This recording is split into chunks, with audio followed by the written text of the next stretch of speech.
sempre notato come sia uno che l'altro, quando c'è vento forte la marcia è di lui, quindi si guadagna moltissimo sulla flotta.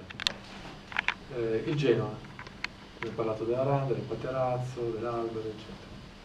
Il Genoa, la catenaria. Alcuni col vento forte mollano la catenaria. La drizza. Scusa, hai ragione.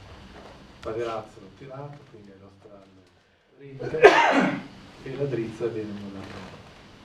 Lo fate anche voi? Ha senso? Oppure quali regolazioni del Genoa? Dipende dal taglio di vela che hai, no? Dipende dal taglio di vela che hai e non so, io con le North non lo faccio, ma non lo faccio neanche con vento leggero.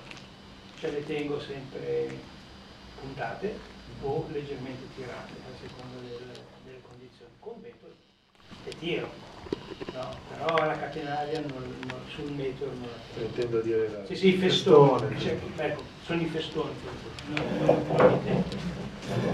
Questo dipende dalla carriera che hai. Con G24 si teneva un po' di però non mollavi, però... la tiravi sempre di più, anche se non la tiravi fino a tirare la vela liscia.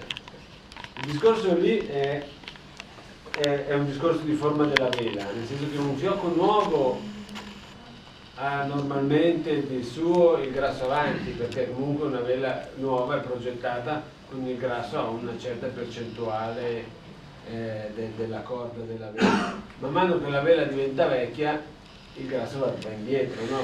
Come la vela sfondata va il grasso indietro. Quindi man mano che diventa vecchia ha bisogno sempre più di drizza tirata.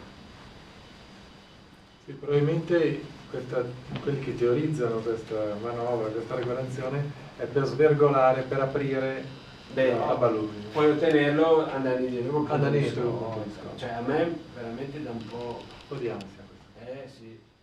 No, per quanto no, per carità, però non mi sentirei mai di suggerirlo. Ho visto fare e teorizzare. Sì, magari qualcuno che andava come un sicuro. Da uno veloce. Tante volte magari sì, è uno sport strano questo. Questo qui è uno sport strano, ci sono un sacco di modi diversi da andare.